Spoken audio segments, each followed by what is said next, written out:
বন্ধুরা, আমার আজকের রান্না ওলকপির ঘন্ট। আপনারা বুঝতেই পারছেন কোন ওলকপির কথা বলছি। এই যে এরকম গোটা গোটা থাকে, ছোট ছোট সবুজ রঙের হয়, এর মধ্যে গাছ থাকে। আমি গোটা দেখাতে ভুলে গেছি, সেই জন্য এখন কেটেই দেখাচ্ছি। আমি এটাকে কেটে বেছে ধুয়ে নিয়েছি।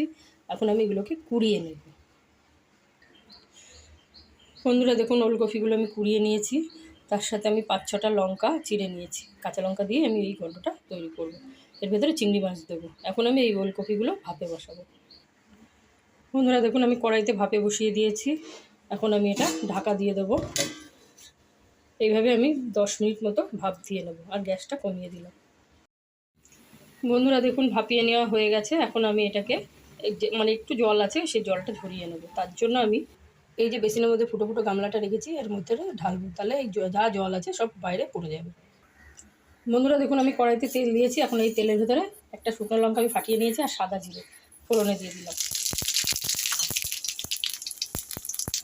আপনারা দেখুন, ফোড়নটা ভাজা হয়ে গেছে, একটু কালো করে ভেজে নিয়েছি ফোড়নটা। এখন আমি ওর ভেতরে দেখুন চিংড়ি মাছগুলো আমি এইভাবে ভাজা করছি। চিংড়ি মাছগুলো একটু ভালোভাবে ভেজে নেবো।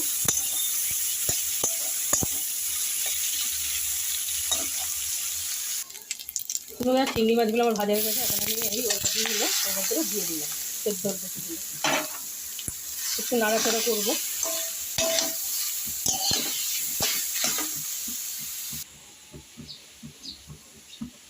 আপনারা দেখুন, এর ভেতরে আমি 1 চামচ লবণ আর 1/2 চামচ মতো হলুদ গুঁড়ো দিয়ে দিলাম। এখন আমি এটাকে এইভাবে নাড়াতে থাকবো, এইভাবে আমি ভাজতে থাকবো। বন্ধুরা দেখুন, এটা একটু ভাজা ভাজা হয়ে গেছে। এখন আমি এর ভেতরে 1 চামচ মিষ্টি দিয়ে দেবো, চিনি আর একটু লাগবে, ওই জন্য আর 1/2 চামচ চিনি দিয়ে দেবো। এখন আমি চিনি দিয়েও এটাকে ভাজতে থাকবো।